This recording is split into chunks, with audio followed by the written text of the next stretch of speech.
Satprem, la clé des contes. Bigorneau. Chapitre 1. Le vieux des ans.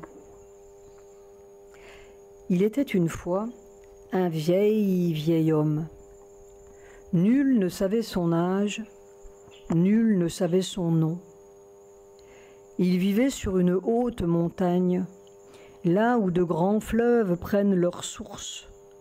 C'est pourquoi d'aucuns l'appelaient l'homme des sources, d'autres disaient le sans nom, et quelques espiègles disaient le sans nom, celui qui ne dit jamais non. Il regardait les neiges, ma foi, depuis combien de neiges, et c'était si absorbant que, parfois, il partait en d'autres neiges, d'aucun pays d'ici. Il y avait ce grand glacier, comme une pyramide, que l'on appelait la pyramide de glace pour qui était savant, et cette lumière du matin sur les flancs de glace était si étincelante et un peu rose qu'il partait, parfois, dans une grande lumière d'aucun soleil d'ici.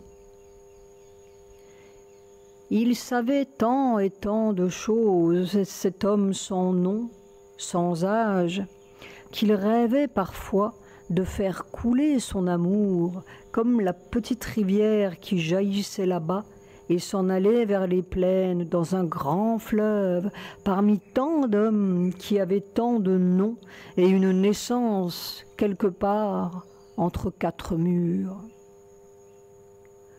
Son regard partait loin, loin là-bas parmi ces hommes, ces plaines, si loin qu'il s'en allait parfois en d'autres plaines, de maintenant ou de plus tard, où était-ce d'avant les hommes?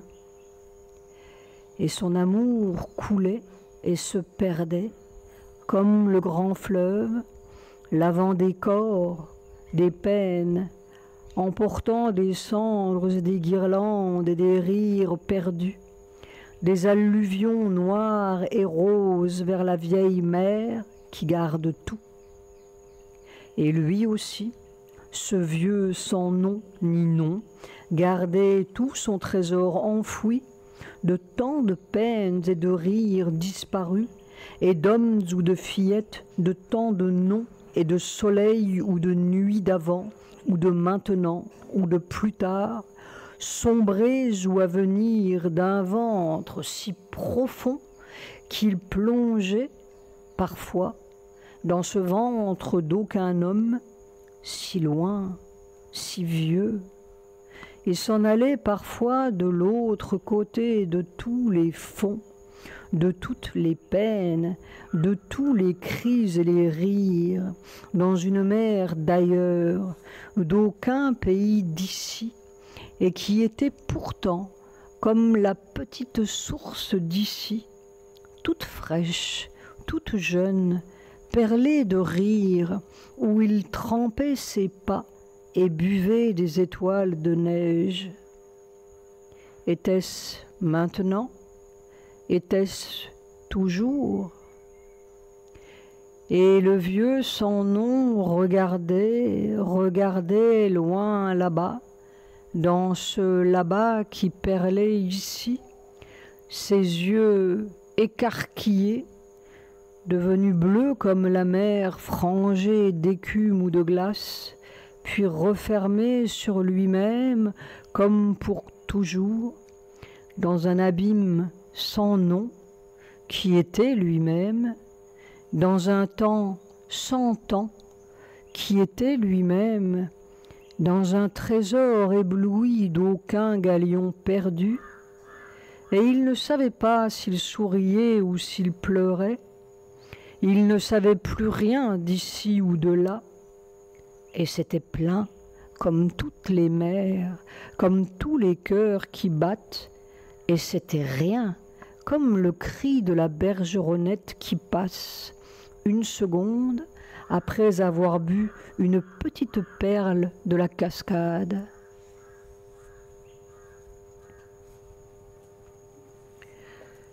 Chapitre 2. La mer des sources. Mais il y avait comme un chagrin pourtant dans ce vieux cœur qui avait traversé tous les chagrins, comme les printemps et les hivers et les marées sous tant de lune, qui avait traversé tant de rires et de joies perdus puis retrouvés et perdus encore sous tant de visages aimés et disparus et retrouvés encore comme la petite source avec une nouvelle goutte toute fraîche, déjà partie, comme la bergeronnette toute chantante et envolée. Vers quel destin encore, toujours pareil? Et qu'est-ce qui tisse ce chant? Qu'est-ce qui coule cette goutte dans le grand fleuve? Vers quelle mer encore, toujours pareil? Une goutte d'homme, qu'est-ce que c'est? Et il y avait quelque chose qui remuait dans ce vieux cœur, par-delà les peines, par-delà les vies et les visages, comme si tout avait été déjà vécu, et pourtant neuf, tout neuf, comme si quelque chose encore n'avait pas été vécu, avait soif encore, coulait encore une goutte pour quoi? Il pouvait, ce vieux de tant de cœurs et tant de visages, se fondre là, dans les vieilles neiges, et faire un petit flacon de plus, de rien, dans un grand éblouissement toujours pareil, pour quel autre regard d'enfant ou de vieux comme lui, et la cascade recommence ses petites perles, et l'oiseau son cri, et les hommes là-bas, entre quatre murs, recommencent leurs amours et leurs peines, et leurs petites heures si vite finies, et leur histoire toujours pareille. Il regardait ce vieux des ans, et il était plein d'éternité dans chaque seconde et chaque goutte et chaque cri.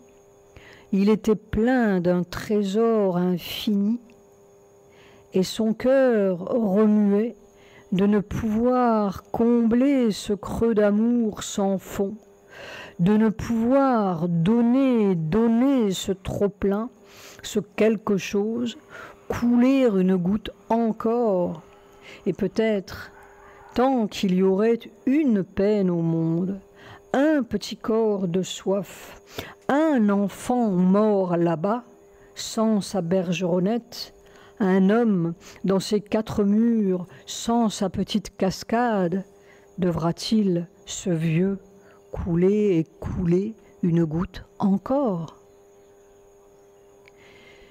Et c'est comme s'il attendait une goutte miraculeuse qui changerait tout. À quoi sert un flacon de plus dans la vieille neige des ans? À quoi sert ce trésor que nul n'entend?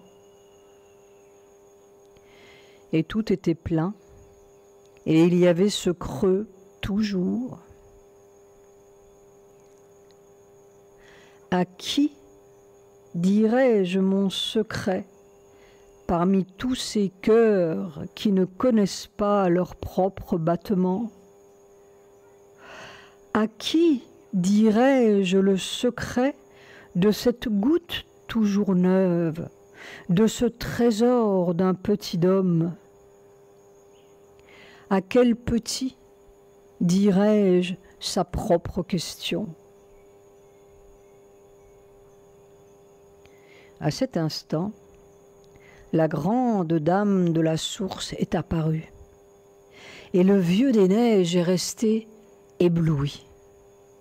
Elle était belle, oh, comme nulle créature connue, comme une goutte d'eau pure qui contenait toutes les gouttes, comme une lumière irisée qui contenait toutes les étoiles de neige, et ses longs cheveux dorés, comme à l'aurore et sur la grande pyramide de glace, ruisselante de joie ensoleillée, et tendre et douce, comme si tout allait fondre dans ce sourire, et lui aussi, et pour toujours, comblé et disparu dans cette grande robe d'amour. C'était une seconde. Et c'était tous les temps comme arrivés à leur but, toutes les peines, tous les rires comme engloutis dans leur soif qui était elle. C'était peut-être la mère des mondes, mais cet amour, comme de l'autre côté de tous les fonds, de toutes les nuits, de tous les jours qui recommencent pour boire encore cette seule goutte pure. Ébloui, le vieux a fermé les yeux. Une seconde qui contenait toutes les secondes passées, à venir, inconnues, et qui criait pour recommencer ce seul miracle, comme si jamais la mort n'avait été, jamais les peines, jamais, jamais, c'était toujours, toujours, la seule goutte de tous les mondes, le seul battement de toutes les vies. Et il a regardé encore, et tout était pareil, et tout était changé. Ô vieux des ans, ne te désole plus. Et son regard s'est penché sur la petite cascade et le ruisseau toujours pareil, et les plaines là-bas, toutes roses, et ces hommes.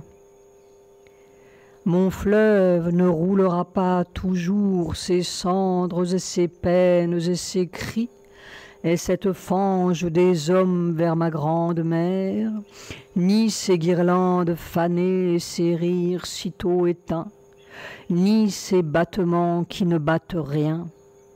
Écoute, écoute la grande soif qui monte à travers les morts et les ruines et les enfants d'un jour malheureux et les nuits cruelles qui déchirent pour se déchirer elles-mêmes et crier enfin leur seul cri, arracher leur seul amour muré, leur joie bafouée, trahie, leurs morts qui meurent encore pour trouver la vie enfin, leurs temples et leurs faux dieux qui croulent pour délivrer ce qui bat là, dans leur propre cœur, comme dans le ressac des univers.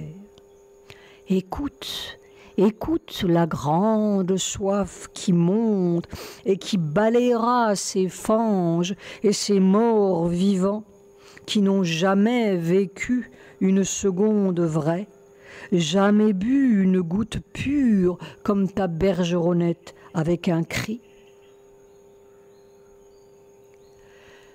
La grande déesse s'est tue un instant, qui était comme toutes les secondes en une, comme tous les temps dans un sourire. J'attends. J'attends un enfant de la terre, un cri pur qui criera pour tous les hommes. J'ai besoin d'un cri d'homme qui traversera ce vieux ressac des peines et des vieux rires pour rien et des vieux jours qui se lèvent sur rien.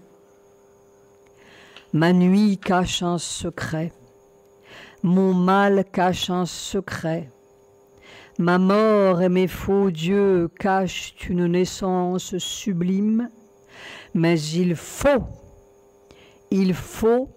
un cri vrai qui arrache tous ces masques de moi et se tienne pur et droit sur le néant du vieux monde et des vieux hommes malades.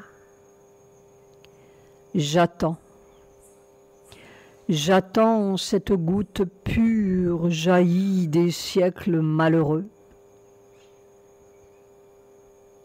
Elle s'est tue. Puis elle a ajouté, grave, cette fois comme une tempête tranquille qui couvre un horizon noir. Ma douleur veut obtenir la réponse des hommes par n'importe quel moyen. Et les neiges ont recouvert son silence.